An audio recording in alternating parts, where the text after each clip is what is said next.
Welcome to the M Word, where we bring you unfiltered conversations about all things marketing. Join us as we discuss the many highs and lows, bumps and twists, failures and successes of marketing and running a successful business. We are your hosts, Jennifer Mulchandani and Heather Michaelgard.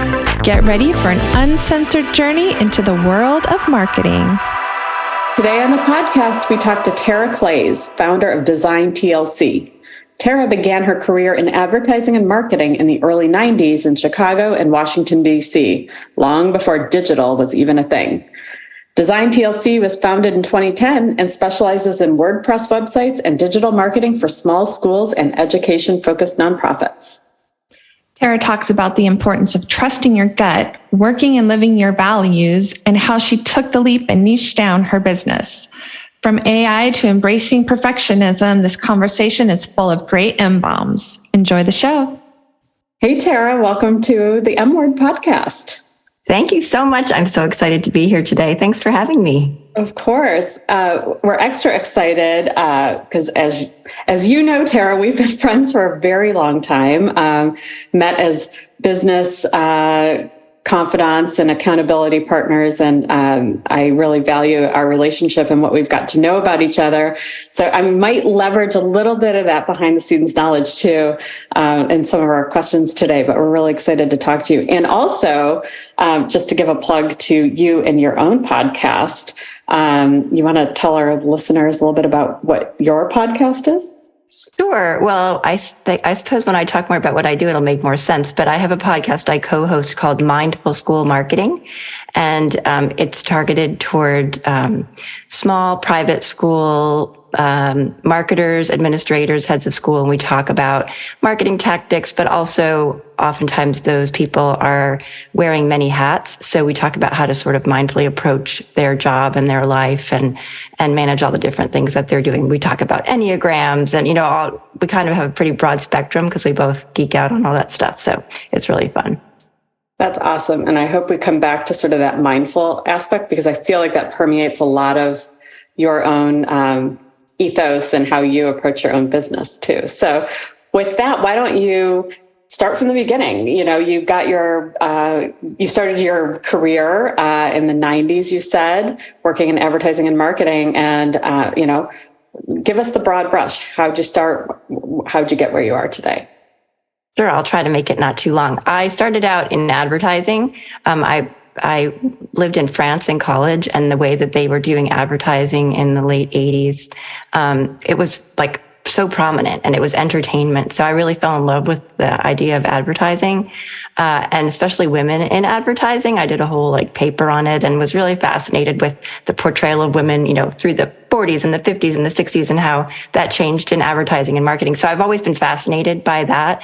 So I had a few jobs in advertising agencies after college, and then marketing, translated that into marketing, worked for MCI and did some direct mail, which I did not enjoy at all. I don't think anybody really loves that. It's pretty dry, but this was before the internet. So I had some, basic marketing background. And then when I had my first child, decided to stay home, but I had been doing a side thing of illustrations at the time. And so when I decided to stay home and leave MCI, my boss said, you need to do this as a little business. So I did. So I kind of just started doing illustrations for other moms. And then that kind of grew, and the internet and computers became more prominent. And so I turned that into a stationery business, sort of by accident, really just a hobby. I was really focusing mostly on being home with my kids. But as they got older, I started doing more with it, and built a website for myself. And then around 2010, decided I was done with Christmas cards and paper, which was becoming,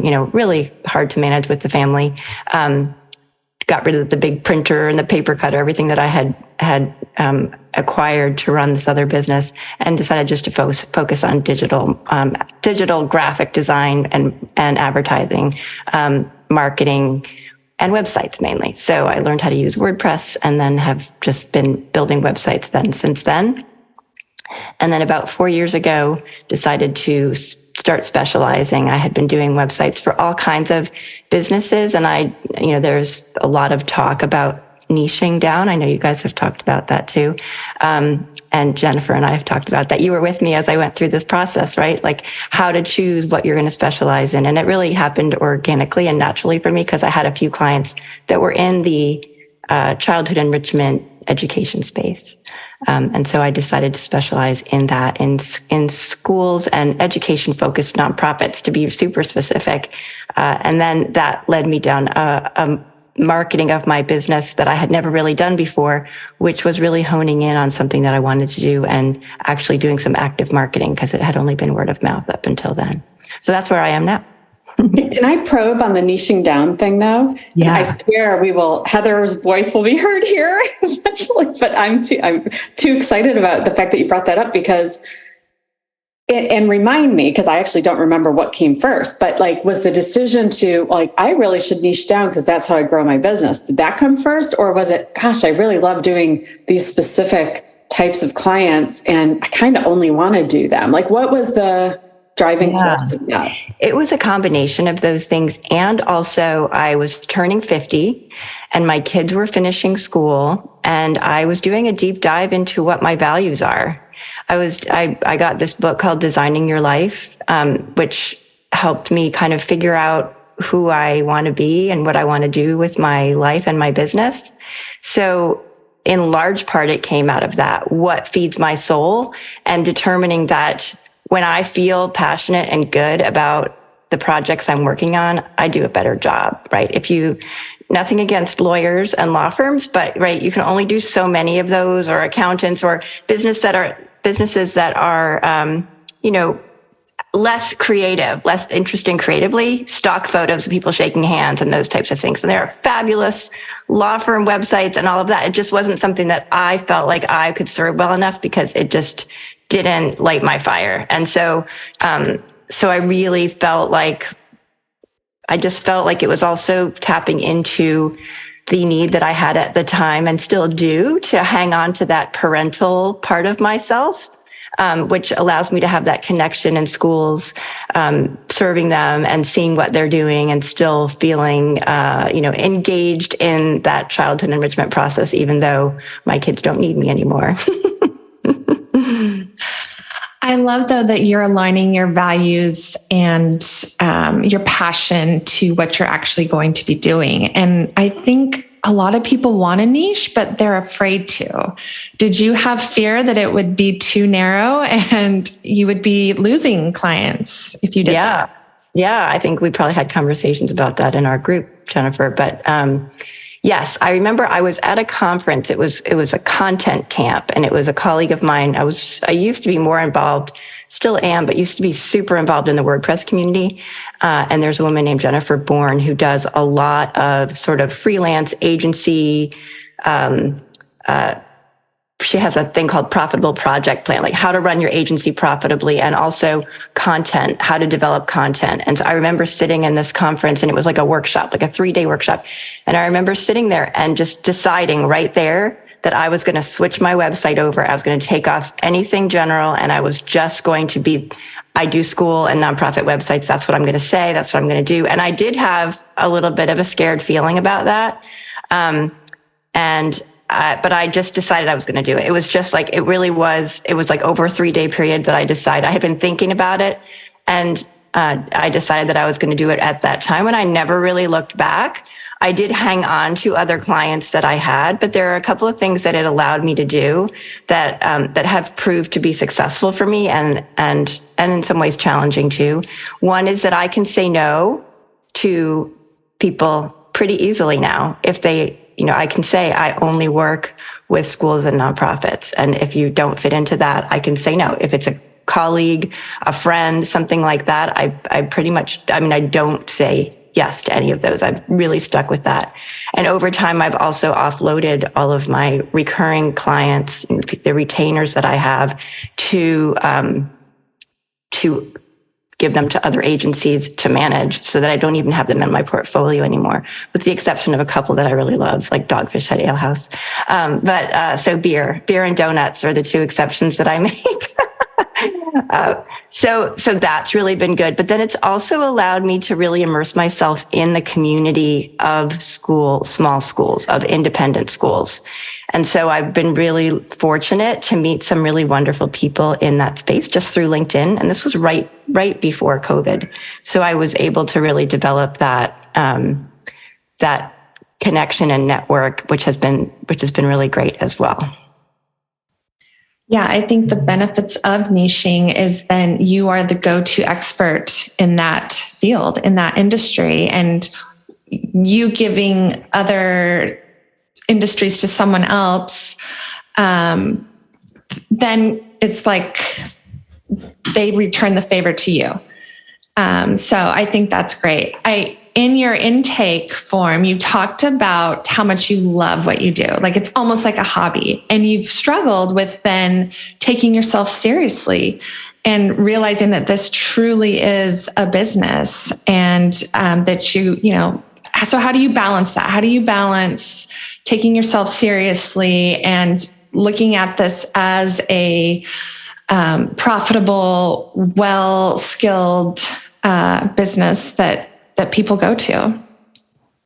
Well, I think, I definitely have suffered, as most people have, from imposter syndrome, but I also know that I do a good job and that I care a lot and that my clients are happy. So there are some really big companies that serve the industry that I'm serving, and I'm not competing with them, and they certainly do a great job. We don't compete with them because we're small and we don't charge the same and we use different software and all of that.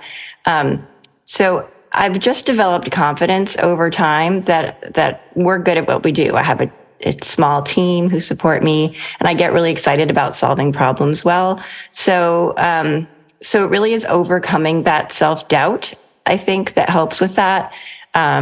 Also, upping my prices, which is something that took me a while to embrace comfortably, and still sometimes I do, but I do have, as I've gained confidence and know what a good job we do and see what other things are out there, I know that what I'm offering is a good value.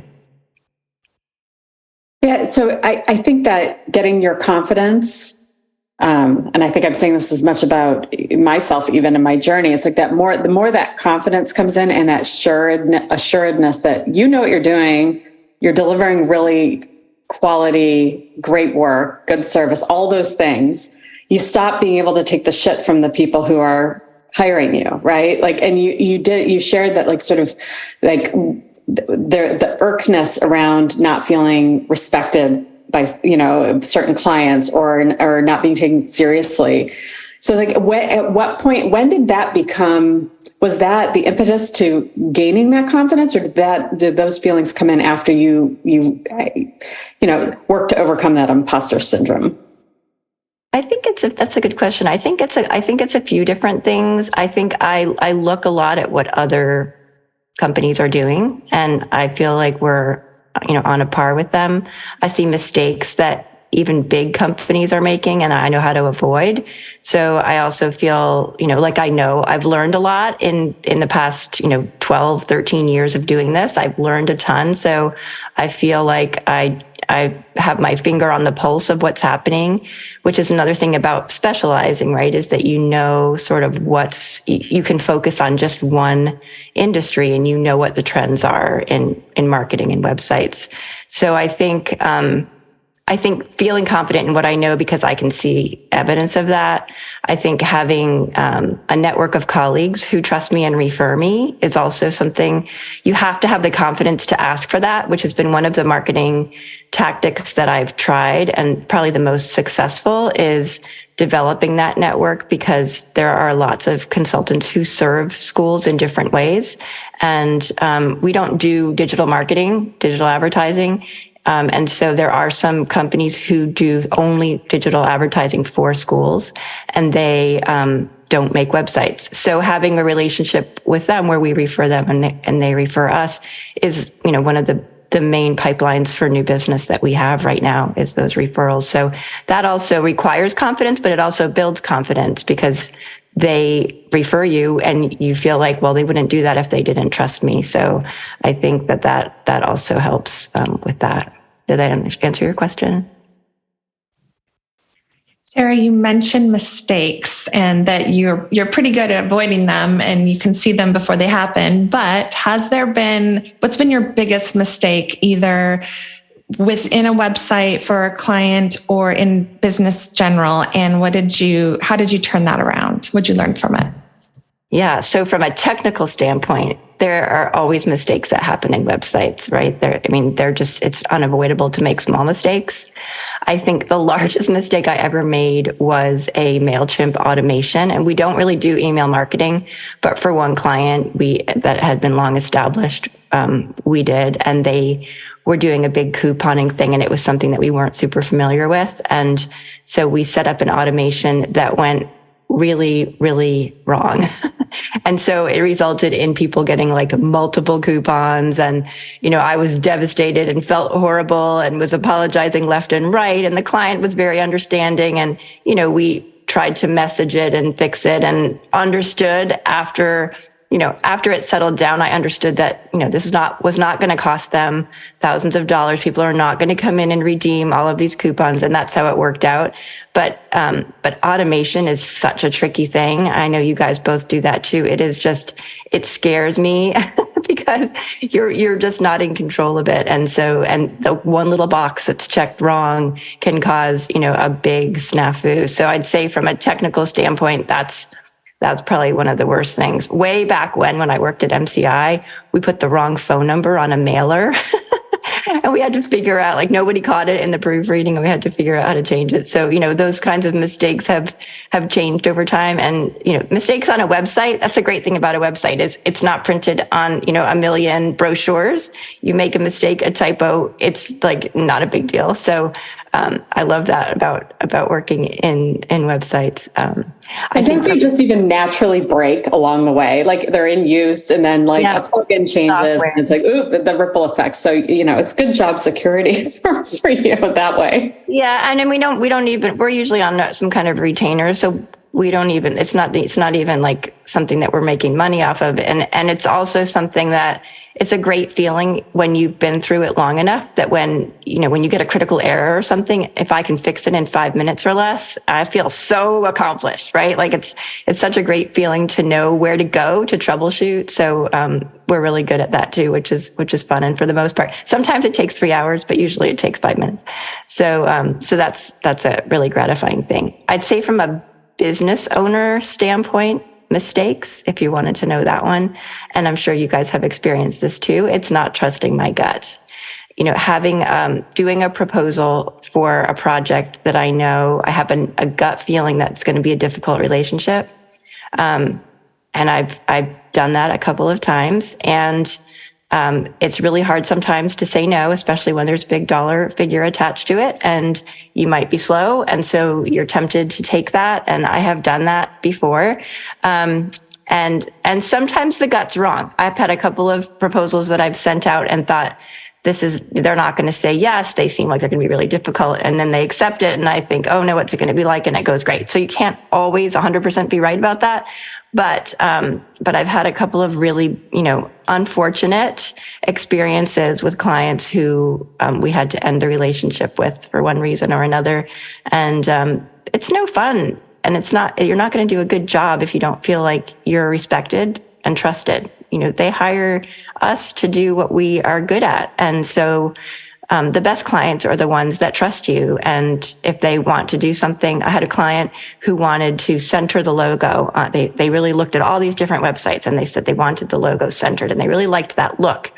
And that's a really bad thing to do on a website, by the way. It's just not, it's a bad user experience. There are multiple reasons why it's bad, and they've done studies on it. So I was able to find a couple of studies and say, I know you really like the look of that, and we'll do it for you if you really insist, but we don't recommend that you do that, and here's why. So having that kind of expertise and having them defer to you is really important to me. And so I think that's something that we look for initially when we're talking to potential new clients. How do you suss that out though? Like, I think that at the heart of it, it's that establishing expectations, but getting a sense of like, do you say to a potential client, like, what is your trust threshold, or like, how will we work? How do you know that it's not going to be just that uphill climb of like trying to get buy-in to what you're doing? I think the times when it hasn't been as successful you can tell from the proposal phase, because they want to break down things that aren't necessarily important or needing to be broken down, or the questions that they ask, like, well, what if we decide we don't like any of your designs and we want to end the contract? Like, that's a red flag question. So I think that's how you can test it out in a proposal. You're not going to catch all of it, but sometimes I also think the longer that they take to make a decision is oftentimes gives me pause. And that's not always an indication of it not going well. Sometimes I think, organizations, just especially schools, like, there are times of the year when they're super busy. And if you send a proposal, then it might take them a few months. But, that sometimes is a little bit of a concern for me, is if they can't make a decision on the proposal, then that means they may have trouble making decisions in general, and not feel comfortable with whatever decision that they're making. So that's another thing that I look for. Tara, I want to ask a question about AI. What do you think about it? And is it threatening your business at all? I don't think it's threatening my business. I think, some of the developers that I work with, we've talked about it because you can actually get code written. But what we do is pretty specific, and I'm not sure, it's not going to replace my team either necessarily. I've used it sparingly. I've used it for some social media posts, and I've used it for some blog writing, but I also have a person who writes blog posts for me. So I've kind of sent it to her to then customize.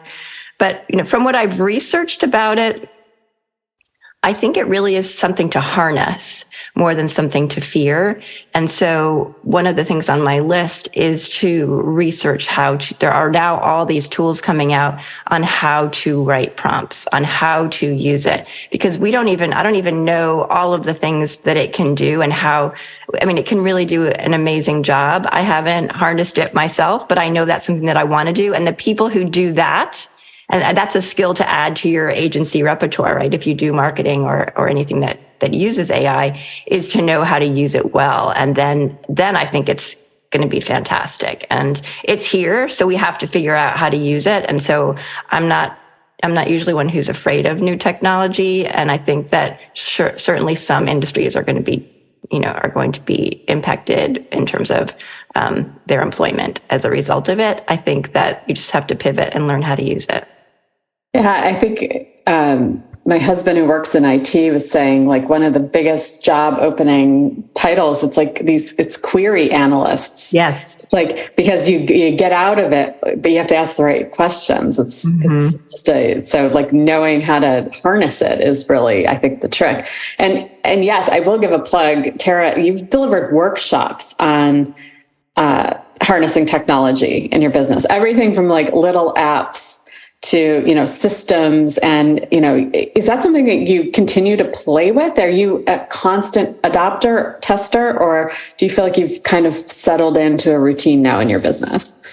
Yeah, less than I used to be. I think that I really was on a big productivity kick, and I'm always looking to be more productive. I think I'm now kind of in a groove. And so I have some tools that I love, and there probably are better ones out there, but they work for me. And so I am looking at more AI tools. We've been using some AI tools for a while, and just for things like meeting recordings that automatically transcribe and summarize that are amazing. So there's been stuff out there already. I will say one of the best uses of ChatGPT that I've heard of, and I wish I had little kids, is to write bedtime stories. Have you heard about people doing this? No. It's the coolest thing. Try it. It's really, really fun. Like, put in there, like, write a story about, I did this. And the story was just unbelievably creative. It was wild, super wild. Like a story about a princess and a frog who live in a cave in Ireland, you could put that much in and it will write this whole story. It's really amazing. Okay. I never thought about that. I used it to write a video script the other day, and it did a really good job. It was like fade in music, cut to voiceover, cut back to screen. I'm like, wow, this is great. Yeah. I have teenagers, and when they first got their account for ChatGPT, they stayed up till like 1 a.m. And the laughter coming from the kitchen, because they were prompting it to like write rap songs in the voice of President Obama talking about, politics with Korea. Like they would make up these crazy prompts, and then they just thought the output was absolutely hysterical. Yeah, it can be really fun. So probably a new party game, maybe. I don't know. That's right. Tara, you claim to be a perfectionist on your website. Mm-hmm. Does that hurt you or help you in business? Oh, I'm so glad you asked this, because one of my favorite guests on my podcast, and we were so excited to have her because she's like now a best-selling author. Her book is like in the top books of Amazon for 2023 so far. Catherine Morgan Schaffler, her book is called The Perfectionist's Guide to Losing Control. And she talks about 5 different types of perfectionists, and you can take a little, quiz to find out which type or types you are, and really talks about it in a fascinating way, in that when you think about the term perfectionist, it's like something you're supposed to learn how to tame or control or put away or not apply, right? Like, I'm sorry, I'm a perfectionist. I just want this picture to be straight or whatever. Like, it's something you apologize for. And she really analyzes it and talks about it in a way of using it positively and having it be a positive thing. So I love the fact that I'm a perfectionist, and I think I do put it to good use. I'm an Enneagram 1, which is the perfectionist Enneagram, which totally makes sense. And yeah, do I wish that I were less focused on things being exactly right? Is that hard sometimes? Absolutely. But how does it serve me well? There are lots of ways that it does. So yeah. Great question. Check out the book. It's really, really good. It's funny because I am such the opposite of a perfectionist. I need the other kind of book. You'll never know. You might have some perfectionist tendencies, Jennifer. Perhaps. I'm sure people who work for me might say that I maybe am too perfectionist about certain things.